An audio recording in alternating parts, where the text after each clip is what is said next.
साथियों नमस्कार। आप सभी का स्वागत है लूणिया केमिस्ट्री क्लासेज में। अपना जो बायोमोलिक्यूल लेसन चल रहा था उसी बायोमोलिक्यूल में अपन आज अध्ययन करेंगे न्यूक्लिक एसिड के बारे में। न्यूक्लिक एसिड से आप सभी वाफी को जानते हो। टॉपिक रहेगा अपना आज का न्यूक्लिक एसिड। इसी को बोला जाता है न्यूक्लिक अम्ल। सबसे पहले बात करते हैं अपन इसके इंट्रोडक्शन की या इसके परिचय के बारे में। देखिए, आपने छोटी क्लासों में पढ़ा होगा एक आनुवंशिकता होती है जिसको बोलते हो आनुवंशिकी, और आनुवंशिकी एक शाखा होती है विज्ञान की जिसके बारे में जो लक्षण होते हैं, जो जीन वगैरह होते हैं, वो एक पीढ़ी से दूसरी पीढ़ी में संचरित होते रहते हैं। उन सब का अध्ययन किया जाता है। अब देखिए, जो लक्षण होते हैं वो एक पीढ़ी से दूसरी पीढ़ी में संचरित होते रहते हैं।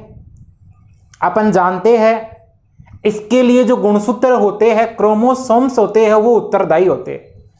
अब अपने को पता है कि जो कोशिका होती है, कोशिका का जो न्यूक्लियस होता है, नाभिक होता है, उस कोशिका के नाभिक में गुणसूत्र पाए जाते हैं। और जो गुणसूत्र होते हैं जिनको अपन बोलते हैं क्रोमोसोम्स, ये मिलकर बने होते हैं एक तो प्रोटीन से और एक आपके न्यूक्लिक एसिड से। इसी कारण इसको बोला जाता है न्यूक्लियो प्रोटीन। अपन जानते हैं अपनी कोशिका होती है, सेल होती है, उसी कोशिका के नाभिक की बात करते हैं अपन न्यूक्लियस। उस न्यूक्लियस में आपको देखने को मिलेंगे क्रोमोसोम, गुणसूत्र। और ये जो गुणसूत्र होते हैं ये एक तो आपको मिलते हैं प्रोटीन से बने हुए और एक आपके होते हैं न्यूक्लिक एसिड से। इन दोनों को संयुक्त रूप से बोलोगे न्यूक्लियो प्रोटीन।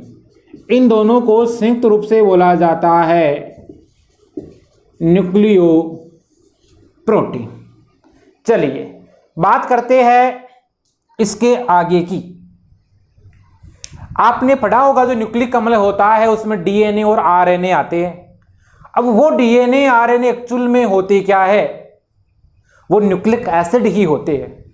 अपन बात करते हैं आज न्यूक्लिक एसिड है उनका आणविक संगठन। चलिए, तो अपना टॉपिक रहेगा आज का molecular organization of nucleic acid. Molecular organization of nucleic acid. न्यूक्लिक अम्ल का आणविक संगठन। और ये जो टॉपिक लग रहा है ये बायोलॉजी में भी आपके चलता है। तो बायो वाले जो स्टूडेंट्स हैं, नीट वगैरह की जो तैयारी कर रहे हैं, उनके लिए इम्पोर्टेंट है। और जीई में और आपके बात करते हैं अन्य कंपटीशन एग्जाम है जो भी, उन सब में आता है। और बोर्ड एग्जाम में और आपकी जो सीबीएसई हो चाहे आरबीएसई हो, वहां पर भी इससे रिलेटेड क्वेश्चन पूछा जाता है। और ये बायोमोलिक्यूल है, ये फर्स्ट ग्रेड में भी दे रखा है आपको, सेकंड ग्रेड में भी दे रखा है, और यहाँ तक कि नेट में भी यहाँ से कुछ क्वेश्चन पुटअप होते रहते हैं। न्यूक्लिक अम्ल का आणविक संगठन, उसकी बात करने जा रहे हैं आज अपन। चलिए देखिए दोस्तों, सबसे पहले एक वैज्ञानिक था जिसका नाम था फ्रेडरिक माइस्चर। इस फ्रेडरिक मिश्र ने क्या किया? सर्वप्रथम जो आपकी पस सेल होती है जिसको बोला जाता है मवाद कोशिका, क्या बोला जाता है? मवाद कोशिका बोला जाता है। इन्हीं मवाद कोशिकाओं से इनका केंद्र है, जो केंद्रक होता है, न्यूक्लियस होता है, उसी से न्यूक्लिक अम्ल को पृथक किया और इसका नाम दिया न्यूक्लिन। दोबारा बता रहा हूं, फ्रेडरिक मिश्र नामक वैज्ञानिक ने क्या किया, मवाद कोशिकाएं ली और उसी मवाद कोशिकाओं के केंद्रक से न्यूक्लिक अम्ल लिया और उसी को उन्होंने जो नाम दिया वो नाम दिया गया न्यूक्लिन। फिर देखो एक वैज्ञानिक आया रिचर्ड अल्टमान नामक वैज्ञानिक। उस रिचर्ड अल्टमान नामक वैज्ञानिक ने इसी को न्यूक्लिक अम्ल नाम दिया। तो आपसे पूछे कि न्यूक्लिन की खोज किसने की, तो न्यूक्लिन की खोज किसने की, फ्रेडरिक मिश्र ने की। किससे की, मवाद कोशिकाओं से की। रिचर्ड अल्टमान नामक जो वैज्ञानिक था इसने न्यूक्लिक अम्ल की खोज की। या आप बोल सकते हो ये जो नाम है वो किसके द्वारा दिया गया, रिचर्ड अल्टमान द्वारा दिया गया या इसकी खोज की। चलिए अब बात करते हैं अपनी जो मुख्य बात है उसकी ओर आ जाइए आप। चलिए अपनी जो हेडिंग है ऊपर आपको दिखाई दे रही है, molecular organization of nucleic acid, दिख रहा है। तो मैंने बोला था कि आपके जो न्यूक्लिक एसिड होते हैं इसमें न्यूक्लियोप्रोटीन भी भाग लेती है। इसका मतलब प्रोटीन और न्यूक्लिक एसिड दोनों आपस में मिल गए, कंबाइन हो गए और उन्होंने बना दिया न्यूक्लियोप्रोटीन। तो यहां पर आपका हो गया न्यूक्लियोप्रोटीन। इसकी बात करते हैं। चलिए देखना न्यूक्लियोप्रोटीन, मैंने बोला था जो न्यूक्लियोप्रोटीन है ये दो भागों से मिलकर बना होता है।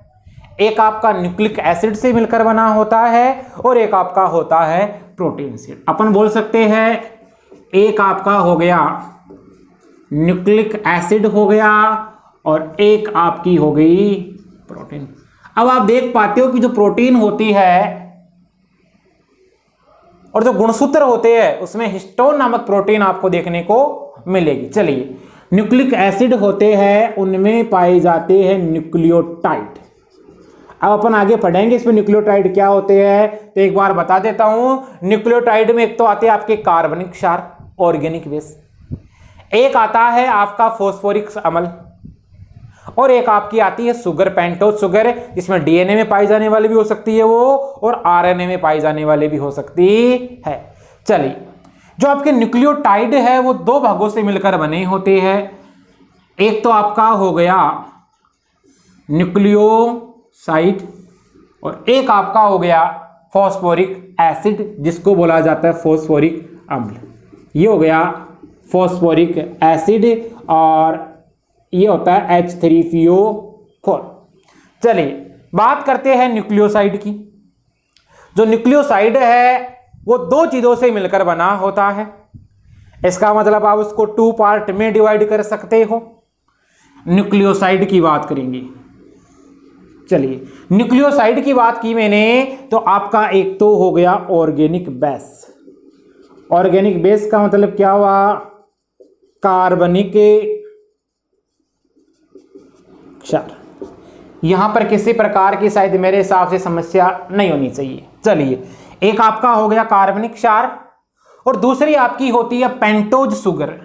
अब इसको पेंटोज शुगर क्यों बोला जाता है ये अपने को पता है, अपन ने कार्बोहाइड्रेट में भी पढ़ा था, क्योंकि इसमें 5 कार्बन प्रेजेंट होते हैं, इसी कारण इसको बोला जाता है पेंटोज शुगर। चलिए ऑर्गेनिक बेस की बात करेंगे, कार्बनिक क्षार की बात करेंगे, इसको नाइट्रोजन बेस भी बोला जाता है, N2 बेस या नाइट्रोजनी क्षार।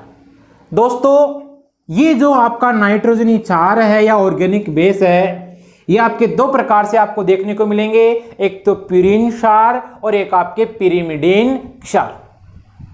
तो एक तो हो गया आपके प्यूरिन और एक आपके आपको देखने को मिलेंगे पिरिमिडीन बेस। जो प्यूरिन आपके बेस होंगे, प्यूरिन क्षार होंगे, इसमें दो प्रकार के आएंगे, एक आएगा आपका ए और एक आपका आएगा जी। ए का मतलब हो गया एडिनिन और इस जी का मतलब हो गया गवानीन। ए का मतलब एडेनिन और इस जी का मतलब हो गया गवानीन। चलिए बात करते हैं पिरिमिडीन में। तो पिरिमिडीन में 3 प्रकार के आते हैं। सी का मतलब है साइटोसिन, तो इसको बोला जाता है साइटोसिन। फिर टी का मतलब हो गया आपका थायमिन, और यू का मतलब आपका क्या हो गया, यूरेसिल। तो ये आपका हो गया किसी मॉलिक्यूलर ऑर्गेनाइजेशन यानी कोई न्यूक्लिक अम्ल है उसका आणविक संगठन। न्यूक्लिक अम्ल में आपको कौन कौन सी चीजें देखने को मिलती है। चलिए अभी इधर आ जाओ, पेंटोज शुगर की बात करते हैं। पेंटोज शुगर में देखिए दो प्रकार की शुगर आपको देखने को मिलेगी। एक शुगर तो वो होगी जो डीएनए में पाई जाएगी, और एक शुगर वो होगी जो आरएनए में पाई जाएगी। चलिए आरएनए में पाई जाने वाली शुगर और एक आपकी डीएनए में पाई जाने वाली शुगर। आरएनए में जो शुगर पाई जाती है उसको बोला जाता है राइबोज शुगर। क्या बोला जाता है उसको, राइबोज शुगर। इसके अलावा जो डीएनए में शुगर पाई जाती है उसको बोला जाता है डीऑक्सी राइबोज शुगर। आरएनए में तो हो गया राइबोज शुगर और डीएनए में हो गए डीऑक्सी राइबोज। ऑक्सी क्यों बोला गया इसको, ऑक्सी बोलने का कारण ये हुआ क्योंकि यहां पर जो दो नंबर कार्बन एटम दिखेगा आपको वहां पर ऑक्सीजन नहीं होती है, किसमें, डीएनए में। इसी कारण इसको बोला गया डीऑक्सी राइबोज शुगर। चलिए, और ये पेंटोज शुगर होती है, इसमें 5 कार्बन होते हैं। यहां तक किसी प्रकार की कोई दिक्कत नहीं होनी चाहिए आपकी। ये आपने पढ़ा है न्यूक्लिक अम्ल है उसका आणविक संगठन। अब बात करते हैं न्यूक्लिक एसिड है उसकी कुछ प्रॉपर्टीज के बारे में। चलिए देखिए कुछ प्रॉपर्टीज पढ़ते हैं न्यूक्लिक एसिड की।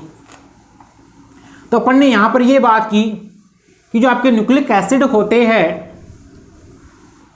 इसमें न्यूक्लियोटाइड्स होते हैं, और न्यूक्लियोटाइड आपके 2 प्रकार के मिलकर बने होते हैं। एक न्यूक्लियोसाइड होता है और एक आपका फॉस्फोरिक एसिड होता है। न्यूक्लियोसाइड की बात करेंगे तो न्यूक्लियोसाइड में एक तो आपका आ गया ऑर्गेनिक बेस और एक आपकी आ गई पेंटोज शुगर आ गई। अब ऑर्गेनिक बेस को नाइट्रोजनी बेस ही बोला अपन ने, और नाइट्रोजनी बेस का मतलब हो गया उसमें 2 प्रकार के आपको क्षार देखने को मिलेंगे। एक आपको प्यूरिन क्षार मिलेगा और एक आपको मिलेगा पिरिमिडिन क्षार मिलेगा देखने को।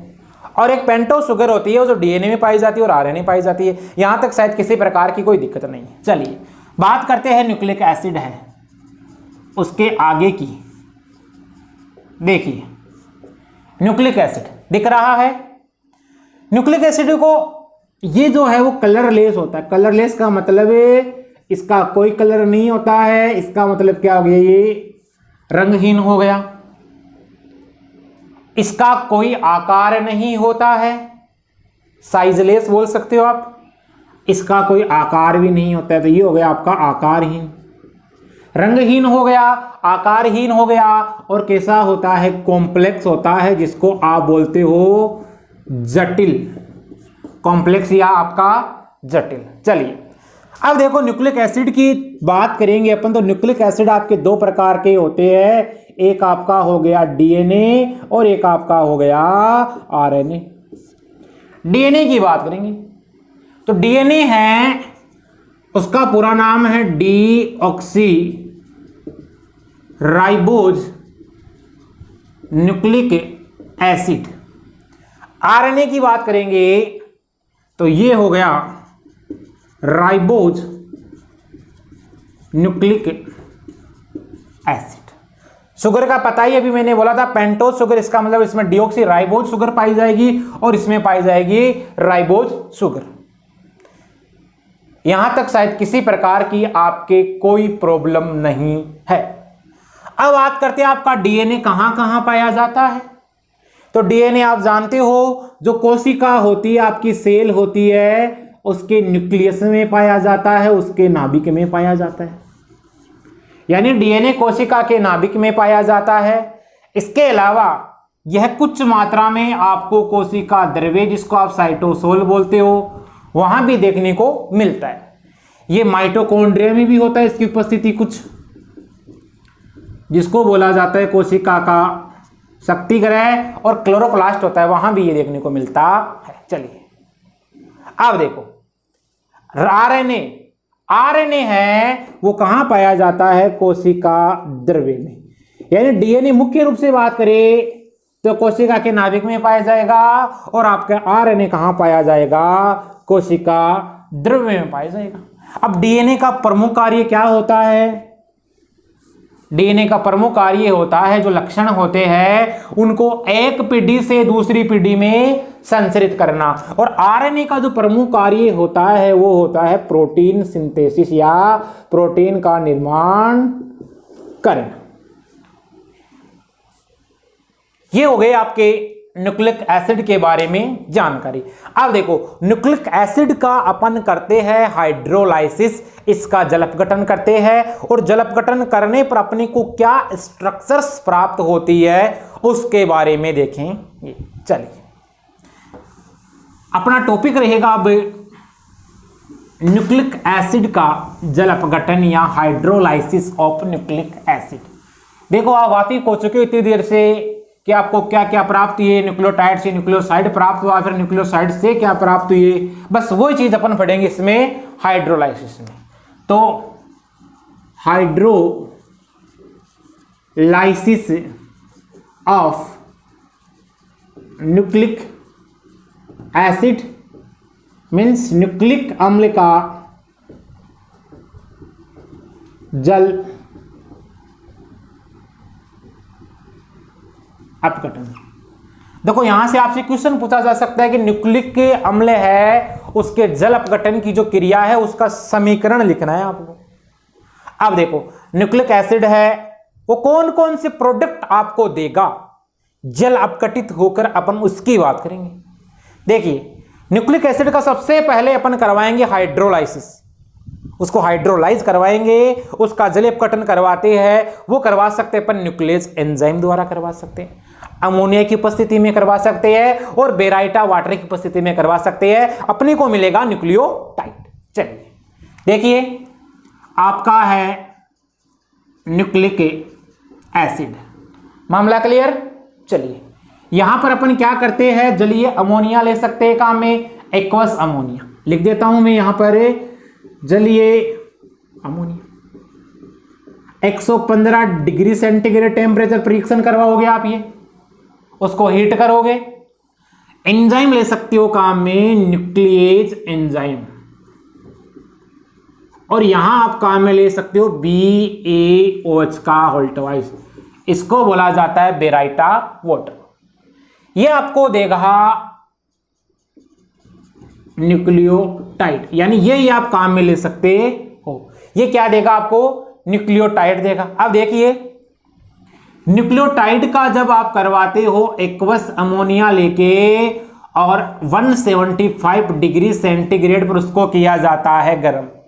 अब अपने को पता है जो अपन ने पढ़ा था कि न्यूक्लियोटाइड है वो न्यूक्लियोसाइड देता है, एक आपका फॉस्फोरिक एसिड देता है। तो एक तो दे दिया इसने H3PO4, इसको क्या बोलोगे आप, फॉस्फोरिक एसिड बोल दोगे। चलिए एक आपको देगा ये न्यूक्लियोसाइड। ये जो आपको न्यूक्लियोसाइड प्राप्त हुआ है, ये न्यूक्लियोसाइड क्या करेगा, किसी इनऑर्गेनिक बेस की बात कर रहा हूं मैं, कोई अकार्बनिक क्षार लोगे आप, इसकी प्रेजेंस में ये आपको क्या क्या देगा, तो ये आपको एक तो शुगर देगा, और शुगर कौन सी, जो पेंटोज शुगर है, और एक आपको देगा ऑर्गेनिक बेस देगा। क्या देगा ये, ऑर्गेनिक बेस, इसका मतलब ये देगा आपको कोई कार्बनिक क्षार देगा। क्या देगा ये, कार्बनिक क्षार देगा। यहां तक शायद मेरे हिसाब से किसी प्रकार की कोई प्रॉब्लम नहीं है। ये आपका हो गया न्यूक्लिक अम्ल का जल अपघटन। सबसे पहले न्यूक्लिक एसिड लिया, एक्वस अमोनिया 115 डिग्री सेंटीग्रेड पर इसको आपने हीट किया, या न्यूक्लियस एंजाइम ले सकते हो या बेराइटा वाटर ले सकते हो। ये सबसे पहले आपको न्यूक्लियोटाइड देगा। एक्वस अमोनिया की उपस्थिति में जब आप रिएक्शन कराओगे 175 डिग्री सेंटीग्रेड पर, तो आपको दो प्रकार की चीजें देखने को मिलेगी, यानी दो प्रोडक्ट मिलेंगे। एक आपको मिलेगा फॉस्फोरिक एसिड और एक आपको मिलेगा न्यूक्लियोसाइड। आपकी जो न्यूक्लियोसाइड है वापिस आप उसको किसी अकार्बनिक क्षार में डालोगे, इनऑर्गेनिक बेस में डालोगे, तो आपको एक तो शुगर देगा और एक आपको क्या देगा, वो कार्बनिक क्षार देगा। मींस आपने क्या निष्कर्ष निकाला निष्कर्ष ये निकाला कि इसका मतलब ये हुआ कि जो आपके न्यूक्लिक एसिड होते हैं वो 3 घटकों से मिलकर बने होते हैं। यही निष्कर्ष निकाला शायद आपने, और बिल्कुल सही है, यही निकाला है। तो यहां पर अपन कह सकते हैं कि आपके जो न्यूक्लिक एसिड होते हैं वो निम्न 3 घटकों से मिलकर बने होते हैं। इसका मतलब अपन यूनिट्स की बात करें, न्यूक्लिक एसिड की इकाइयों की बात करें, उनकी यूनिट्स की बात करें तो 3 प्रकार की यूनिट्स होगी। तो अपन लिख देंगे यहां पर जो न्यूक्लिक एसिड है उसकी यूनिट्स की बात करेंगे, और यूनिट्स कितनी होगी यहां पर 3 प्रकार की, 1, 2 और ये 3। चलिए इनकी बात करेंगे तो यहां पर आपका होगा फॉस्फोरिक एसिड, जानते हो इसका मतलब न्यूक्लिक एसिड इससे मिलकर बना होता है। यहां पर एक होगा आपका पेंटोज शुगर, और एक आपका क्या होगा ऑर्गेनिक बेस या कोई कार्बनिक क्षार होगा। चलिए अब देखिए बात करते हैं फॉस्फोरिक एसिड के बारे में। यह आपका होता है H3PO4। समझ गए मेरी बात को? अब क्या करना है, इसके स्ट्रक्चर बनाते हैं अपन।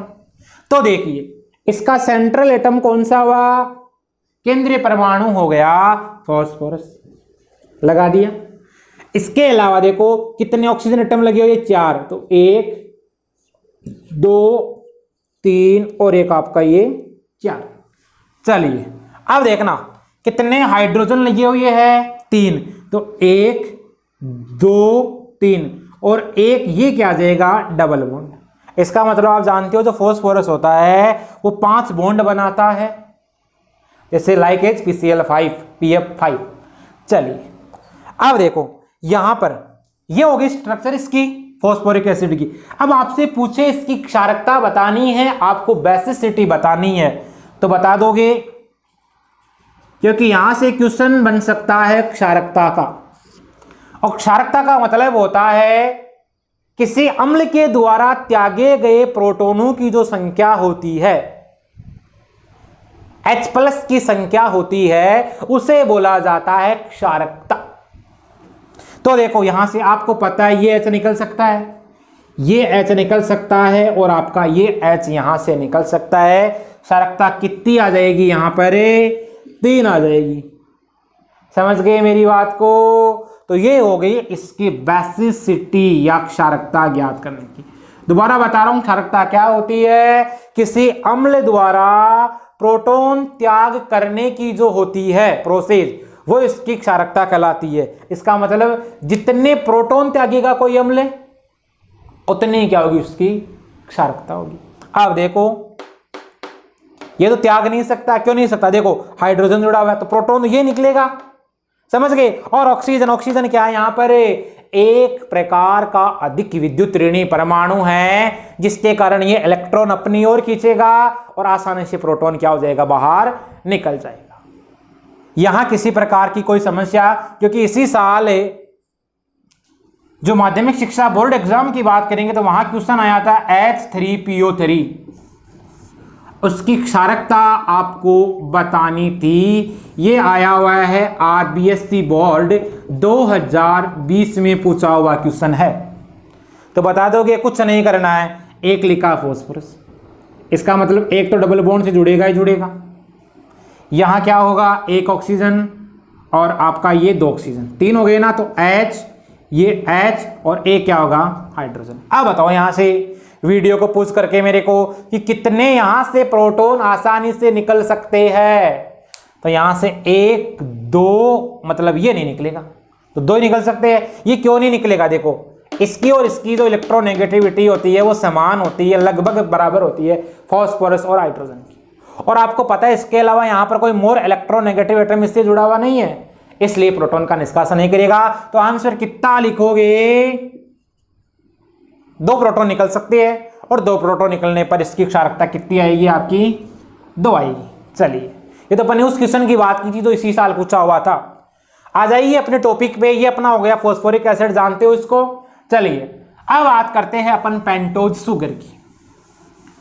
अगला जो घटक होता है, जो यूनिट होती है न्यूक्लिक एसिड की, उसको बोला जाता है पेंटोज शुगर। आइए देखते क्या होता है। देखना, पेंटोज शुगर, पेंटोज शुगर का मतलब है 5 कार्बन। अब देखो, आपको राइबोज शुगर आप जानते हो, मैंने कार्बोहाइड्रेट में जहां क्लासिफिकेशन करवाया था वहां पर मैंने बोला था एल्डिहाइड समूह के आधार पर एल्डोज और कीटोनिक समूह के आधार पर कीटोज। तो मैंने राइबोज को एल्डोज में आपको बताया था, एल्डिहाइड समूह होता है और वहां पर यदि 5 कार्बन हो तो उसको बोला जाता है। समझ गए? चलिए, 5 कार्बन का मतलब एक CHO होगा और एक H। अब यहां पर आपको सभी ग्रुप को सेम साइड में रखना है, यानी OH की बात कर रहा हूं मैं। आई बात समझ में? तो देखो 1 2 3 4 5, इसको बोला जाता है राइबोज। अब देखो, आपको बुक में डी राइबोज भी देखने को मिलेगा। अब डी राइबोज क्यों कहा गया, तो मैंने इसके लिए आपको कॉन्फ़िगरेशन पढ़ा रखा है, विन्यास बताना। डी ओरल, आपको क्या करना है, ऊपर से नीचे चलना है, मतलब अप टू डाउन की ओर चलते हो तो आपको वो किरेल कार्बन देना है जो किरेल कार्बन क्या हो, हाईएस्ट प्रायोरिटी रखे, उच्चतम किरेल कार्बन, यही हुआ। और यदि यहां पर OH समूह आपका दाईं ओर हो तो उसका विन्यास क्या होगा, डी होगा। और यदि OH का विन्यास वहां बाईं ओर हो तो उसका क्या लिख दोगे आप, एल लिख दो। चलिए, ये आपने देखा, इसका मतलब ये दाईं ओर है तो राइबोज होगी डी राइबोज। अब क्या करोगे, वो प्रोसेस, ये इलेक्ट्रॉन इधर शिफ्ट हुए। अब इसको ऐसे बना सकता हूं मैं, आई बात समझ में? चलिए, क्या होगा, इधर शिफ्ट होने पर इलेक्ट्रॉनों के, अब देखिए ये पाई बॉन्ड टूटेगा और ऑक्सीजन अपने इलेक्ट्रॉन खींच लेगी। खींचने पर क्या बना, HC। अब देखो, ये पाई बॉन्ड सिंगल बॉन्ड हुआ, सिग्मा बॉन्ड हुआ और यहां क्या आ जाएगा आपका, OH आ जाएगा। फिर आपका H OH, 3 नंबर कार्बन पे H आपका OH, 4 नंबर कार्बन पे केवल H बचा हुआ है। समझ गए? 4 नंबर कार्बन पे केवल H बचा हुआ है। अब देखो, ये क्या करेगा, इसी ऑक्सीजन के साथ जुड़ेगा और एक वलय संरचना बना लेगा और यहां क्या होगा आपका CH2OH। समझ गए मेरी बात को? चलिए, तो ये तो हो गई आपकी ये हो गई अल्फा डी राइबोज, क्योंकि OH समूह कहां है आपका, दाईं। जब आप देखते हो राइबोज शुगर और उसमें जो आपकी पेंटोज शुगर होती है, वास्तव में उसका कॉन्फ़िगरेशन आता है निकल के बीटा। इसका मतलब इसी को मेरे को बीटा बनाना पड़े तो मैं कुछ नहीं करूंगा, ये जो OH समूह है इसको इधर ले लेता हूं मैं और यहां H लगा देता हूं। अब ये क्या हो गई आपकी बीटा डी राइबोज। इसका मतलब DNA और RNA में जो शुगर पाई जाएगी वो आपकी कौन सी होगी, बीटा डी राइबोज शुगर होगी। शायद मेरे हिसाब से किसी प्रकार की कोई प्रॉब्लम नहीं। चलिए, अब देखो, जैसे हार्वर्ड स्ट्रक्चर अपन ने बनाई थी, समझ गए? तो उसमें अपन ने यहां पर अब रिंग काम में लेनी है फ्यूरेन। फ्यूरेन आप जानते हो, एक ऐसी होती है रिंग होती है जिसमें कितने कार्बन एटम होते हैं, 4 कार्बन एटम होते हैं और एक आपका विषम परमाणु होता है ऑक्सीजन। इसका मतलब 5 एटम की बनी हुई रिंग। अब सबसे पहले बनाते हैं अपन RNA की बात करते हैं, कर लोगे? अब देखो, 1 नंबर पे क्या आएगा आपका OH ऊपर की ओर और H नीचे की ओर, क्योंकि अपने को बनानी है बीटा डी राइबोज। इसी प्रकार आप देखोगे 2 नंबर पे H OH, 3 पे H OH, यहाँ H, यहाँ OH, यहाँ आपका H, यहाँ OH। अब देखो 4 नंबर कार्बन एक्चुअल में ये है और उस 4 नंबर कार्बन से क्या जुड़ा हुआ है, हाइड्रोजन है, तो हाइड्रोजन नीचे आएगा, लेकिन जो हेवी ग्रुप होता है वो आपका कहाँ चला जाएगा, ऊपर चला जाएगा। समझ गए मेरी बात को? इसको क्या बोलोगे आप, beta D ribose sugar. Beta जानते हो C1 कार्बन है, उसमें क्या है, OH आपका ऊपर की ओर है, बेटा बोल दोगे। और आपको पता है डी क्यों लिखा गया, यहां से कॉन्फ़िगरेशन आपने देखा, इसका विन्यास देखा, और राइबोज शुगर है। तो ये क्या हो गई आपकी, कौन सी शुगर हो गई, ये बीटा डी राइबोज शुगर। शायद मेरे हिसाब से यहां किसी प्रकार की आपके कोई प्रॉब्लम नहीं। आप देखो, अपन बात करते हैं, इसका मतलब ये पाई जाएगी आरएनए में पाई जाने वाली शुगर है। अब बात करेंगे डीएनए में पाई जाने वाले शुगर की, तो कुछ नहीं करना, ये जो 2 नंबर कार्बन एटम दिखाई दे रहा है, क्योंकि वहां पर जो शुगर पाई जाती है उसको आप बोलते हो डीऑक्सी राइबोज शुगर, और 2-डिऑक्सी बोला जाता है। 2 का मतलब 2 नंबर जो आपको कार्बन एटम होगा वहां पर ऑक्सीजन प्रेजेंट नहीं होता है। सेम बनाओगे, ये बना दी मैंने फ्यूरेन रिंग, यहां पर कोई ग्रुप ऑफ एटम लगे हुए होंगे आपके। 1 नंबर कार्बन आपको पता है यहां OH, और यहां क्या होगा, H होगा, यहां H होगा और यहां क्या होता है, OH होता है। अभी मैं केवल RNA बता रहा हूं, ध्यान रखना, मैं DNA बताऊंगा इसी से। तो इसी से अपने को क्या करना है, 2 नंबर जो कार्बन एटम आपको दिखाई देगा वहां से मैं क्या कर दूंगा, वहीं से मेरे को ऑक्सीजन एटम गायब करना है। चलिए, ये आपको दिखाई दे रहा है, ये कार्बन कौन सा है, C2 कार्बन। ये C2 कार्बन है, इसका मतलब यहां पर क्या नहीं होता, आपका ऑक्सीजन एटम नहीं होता। इसी कारण इसी शुगर को बोला जाता है beta D2 deoxy ribose sugar, deoxy ribose sugar. और ये आपको किस में देखने को मिलेगी, तो ये शुगर आपको देखने को मिलेगी डीएनए में। अब समझ गए ना इसको, D2 क्यों बोला जाता है, तो D तो कॉन्फ़िगरेशन हो गया, 2 का मतलब यहां से ऑक्सीजन एटम गायब है, डीऑक्सी का मतलब ऑक्सीजन की कमी है। शायद यहां तक किसी प्रकार की कोई प्रॉब्लम नहीं होनी चाहिए। ये 2 बात कर ली अपन। अब अपन बात करने जा रहे हैं तीसरी, और वो है आपकी ऑर्गेनिक बेस की। चलिए, कार्बनिक क्षार आ जाइए।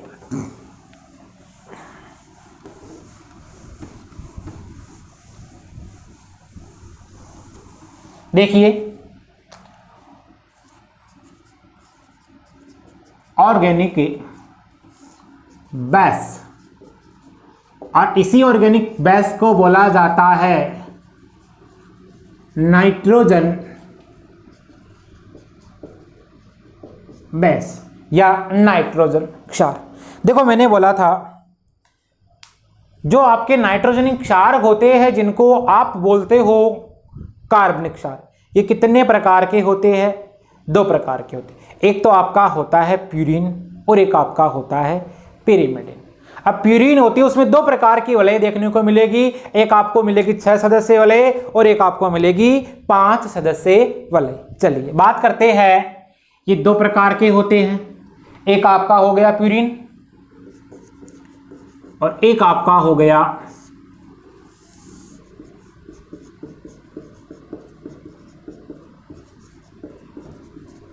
पिरिमिडिन। यहां तक शायद किसी प्रकार की कोई प्रॉब्लम नहीं होनी चाहिए आपकी। देखिए, अब दिख रहा है, प्यूरिन की बात करेंगे तो प्यूरिन आपकी होती है एक 6 सदस्य वाले 6 मेंबर्ड रिंग होती है, और इसी 6 रिंग मेंबर्ड के साथ में एक 5 सदस्य वलय है, वो आपकी यहां क्या रहती है, जुड़ी हुई रहती है। 6 सदस्य वलय के साथ में एक 5 सदस्य वलय जुड़ी हुई होगी। इसका मतलब ये दोनों आपस में फ्यूज्ड होती है। फ्यूज्ड का मतलब जानते हो, संघनित होती है। चलो, मैंने बोला था जो प्यूरिन होते हैं उसमें दो प्रकार के आपको देखने को मिलेंगे, बेस मिलेंगे यानी क्षार मिलेंगे। एक तो आपका होगा एडिनिन, जिसको आप ऐसे दर्शाओगे, और एक आपका होगा ग्वानिन, जिसको आप इस जी से दर्शाओगे। ये जो एडेनिन और ग्वानिन है ये आपको डीएनए में भी देखने को मिलेगा, तो आपको आरएनए में भी देखने को मिलेगा। इसका मतलब ये डीएनए में भी पाया जाएगा और ये आपका कहाँ पाया जाएगा, आरएनए में पाया जाएगा। शायद यहां तक किसी प्रकार की कोई प्रॉब्लम नहीं है। चलिए आगे आ जाओ, बात करते हैं पिरिमिडिन की। पिरिमिडिन एक विषम चक्रीय यौगिक होता है। विषम चक्रीय यौगिक आप जानते हो, आपने हाइड्रोकार्बन में पढ़ा होगा कि ऐसे यौगिक जिनमें कार्बन के अलावा विषम परमाणु होते हैं। अब विषम परमाणु कौन कौन से हो सकते हैं, नाइट्रोजन है, ऑक्सीजन है और आपके सल्फर। यदि ये हो तो उसे क्या बोला जाता है, विषम चक्रीय यौगिक। ये जो आपकी पिरिमिडिन है इसमें विषम चक्रीय जो परमाणु होता है वो आपको नाइट्रोजन देखने को मिलता है। समझ गए मेरी बात को। और ये क्या होती है, एक प्रकार की वलय होती है। अब यहां पर देखना, यहां पर तो एडेनिन और ग्वानिन पाए गए आपके, और यहां पर पाए जाएंगे थाइमिन, यूरेसिल और आपका साइटोसिन। तो थाइमिन पाया जाएगा, यूरेसिल पाया जाएगा और आपका पाया जाता है साइटोसिन। इसको आप दर्शाओगे कैपिटल टी से, इसको दर्शाओगे यू से और इसको दर्शाओगे आप सी से। चलिए बात करते हैं, देखो ये थाइमिन की। आप जब देखोगे आरएनए में, तो आरएनए में थाइमिन अनुपस्थित होता है और उस थाइमिन के स्थान पर पाया जाएगा यूरेसिल। क्या पाया जाता है थाइमिन के स्थान पर, यूरेसिल पाया जाता है। आ जाइए बात करते हैं अब अपन प्यूरिन क्षार की। प्यूरिन क्षार एडेनिन और ग्वानिन और उनके स्ट्रक्चर के बारे में। चलिए देखना, अब देखते हैं अपन प्यूरिन बेस की। देखिए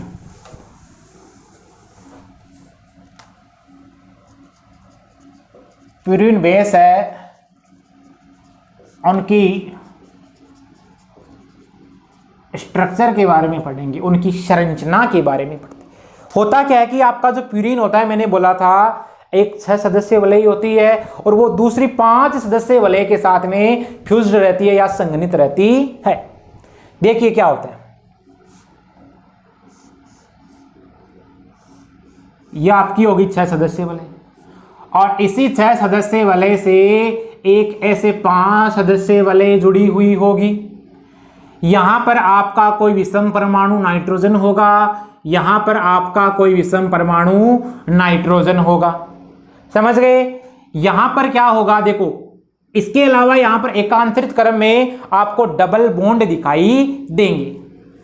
तो देखो ये डबल बॉन्ड, ये डबल बॉन्ड, ये डबल बॉन्ड, यहां पर भी क्या होगा, एक विषम परमाणु। अब देखो डबल, सिंगल और ये आपका हो गया डबल बॉन्ड। यहां क्या होगा, एक नाइट्रोजन होगा और इसी की वैलेंसी पूरी करने तो क्या लगा दोगे, हाइड्रोजन लगा दोगे। शायद मेरे हिसाब से यहां पर किसी प्रकार की आपके कोई प्रॉब्लम नहीं है। समझ गए मेरी बात को। इसी को बोला जाता है प्यूरिन बेस। अब इसी से आप बनाओगे एडेनिन और इसी के द्वारा आप बना दोगे क्या, ग्वानिन बना दोगे। एडेनिन भी इसी के द्वारा बनाओगे और आप ग्वानिन भी इसी के द्वारा बनाओगे। अब होता कुछ नहीं है, केवल जो आपका एडेनिन होता है उसमें एक एमाइनो ग्रुप आपको देखने को मिलता है और वहां जब आप देखोगे ग्वानिन में तो वहां पर आपको एक ऑक्सो समूह देखने को मिलेगा और एक एमाइनो समूह आपको देखने को मिलेगा। चलिए बात करते हैं इसकी नंबरिंग की।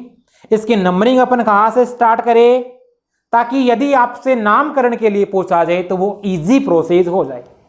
समझ गए मेरी बात को? तो देखो इसको 1 नंबर दिया जाता है हमेशा, इसको 2 3 4 5, ये आपका 6। इसका मतलब ये हो गई 6 सदस्य वलय होगी। यहां पर किसी प्रकार की कोई प्रॉब्लम नहीं। यहां से करोगे स्टार्ट 7 8 9, ये आपका 7, ये आपका 8, ये आपका 9।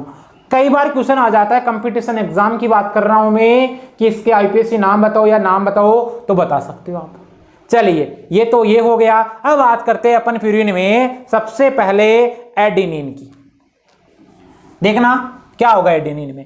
ये स्ट्रक्चर सेम बना रहा हूं मैं, बस थोड़ा वो चेंज है और कुछ चेंज नहीं है, क्योंकि प्यूरिन होगी ये वाला तो उसमें होगी, बस उसमें कुछ चेंजेज होगा वो देखना है।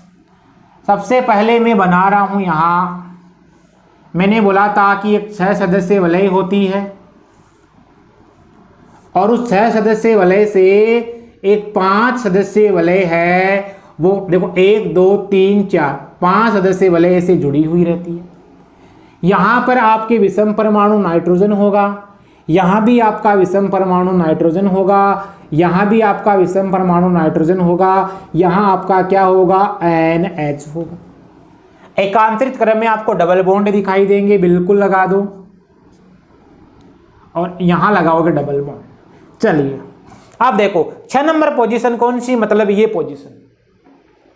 इस पोजीशन पे आपको मिलेगा एमिनो समूह। क्या मिलेगा? NH2 समूह। इसको क्या बोला जाता है? अब देखना वही बात, 1 2 3 4 5 6, 6 पे क्या लगा हुआ? एमिनो लगा हुआ, तो इसको क्या बोल दोगे आप? 6 अमाइनो प्यूरिन। क्या बोल दोगे? 6 अमाइनो प्यूरिन बोल सकते हो, चलिए, है ना। और इस डबल बॉन्ड को आप ऐसे भी लिख सकते हो क्या? यदि यहां से स्टार्ट करोगे तो कोई दिक्कत नहीं है, कैसे ही कर दो, किसी प्रकार की कोई समस्या नहीं है। बस अल्टरनेट क्रम में, एकांतर क्रम में आपके डबल बॉन्ड आने चाहिए। इसको क्या बोला जाता है? प्यूरिन। और इसको आप ये भी बोल सकते हो कि 6 अमीनो, देखो 6 अमाइनो, और ये क्या है? आपकी प्यूरिन है, तो 6 अमाइनो प्यूरिन। चलिए, और प्यूरिन में कौन सी है ये? प्यूरिन में मैंने बोला था ये कौन सी हो गई? एडेनिन हो गई। ये हो गई आपकी एडेनिन। चलिए बात करते हैं आगे की। अब एक और होता है ग्वानिन। ये स्ट्रक्चर बनाओगे सेम की सेम।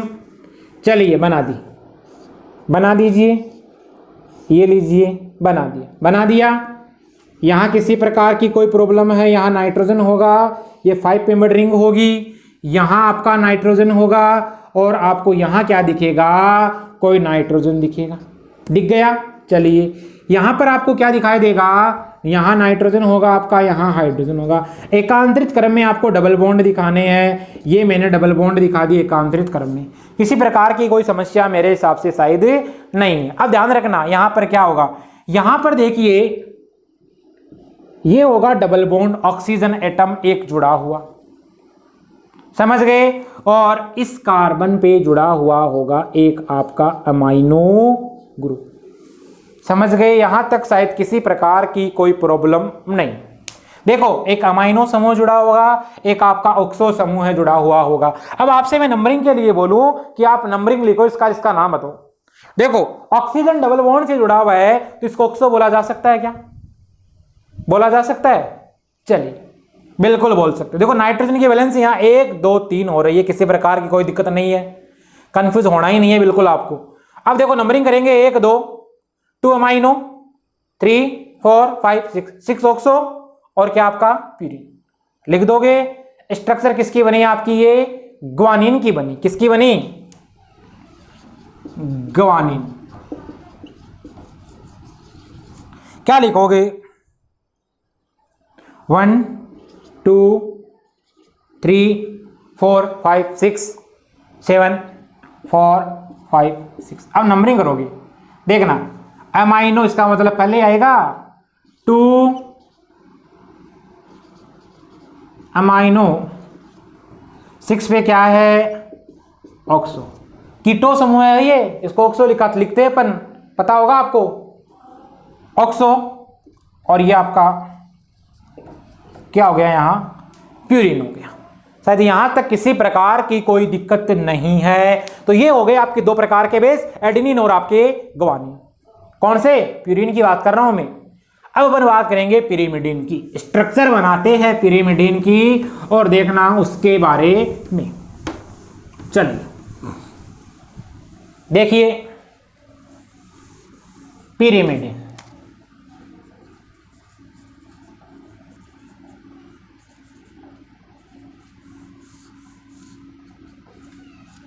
पिरिमिडिन की बात करते हैं तो पिरिमिडिन में मैंने बोला था कि एक विषम सक्रिय यौगिक होता है जिसमें आपको क्या देखने को मिलता है, एक विषम परमाणु मिलता है। और विषम परमाणु कौन सा होता है, आपका नाइट्रोजन होता है। यहां तक शायद किसी प्रकार की कोई दिक्कत आपके नहीं होगी। कुछ नहीं करना है, ऐसे बनाओगे, एक 6 सदस्यीय वलय होगी, यहां आपका नाइट्रोजन होगा, यहां आपका नाइट्रोजन होगा, और फिर आपको पता ही है पाई बॉन्ड के द्वारा आपको वैलेंसी पूर्ण करनी है। ये पाई बॉन्ड, ये पाई बॉन्ड और ये पाई बॉन्ड हो गया।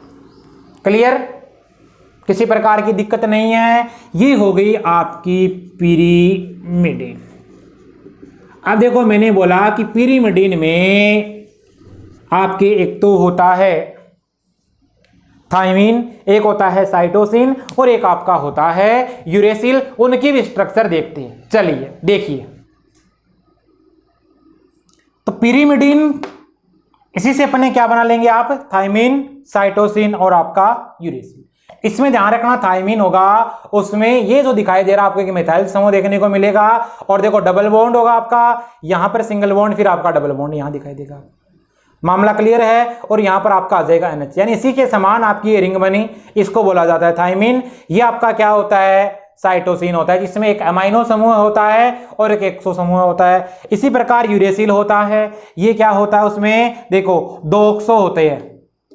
यहां पर किसी प्रकार की कोई दिक्कत नहीं है शायद मेरे हिसाब से। तो चलिए ये हो गया आपके पिरिमिडिन बेस, समझ गए। और यहां पर ध्यान रखना एडेनिन हमेशा यूरेसिल के साथ जुड़ता है और एडेनिन थायमीन के साथ जुड़ता है। तो एडेनिन जुड़ेगा थायमीन के साथ, साइटोसिन जुड़ेगा ग्वानिन के साथ, और आपका एडेनिन जुड़ता है यूरेसिल के साथ। वो किस में जुड़ता है, वो डीएनए में जुड़ता है। ये बॉन्डिंग देखने को मिलेगी इस प्रकार की। ये अपन ने बात की आज न्यूक्लिक एसिड के बारे में। अगली क्लास में अपन बात करेंगे nucleoside, nucleotide, polynucleotide, DNA, RNA, protein का संश्लेषण कैसे करते हैं, जेनेटिक कोड, इन सब के बारे में। दोस्तों यदि वीडियो क्लास आपको पसंद आ रही है तो अपने यार दोस्तों में इसको अधिक से अधिक शेयर कीजिए, और यदि अभी तक आपने चैनल को सब्सक्राइब नहीं किया है तो चैनल को सब्सक्राइब कीजिए। थैंक्स।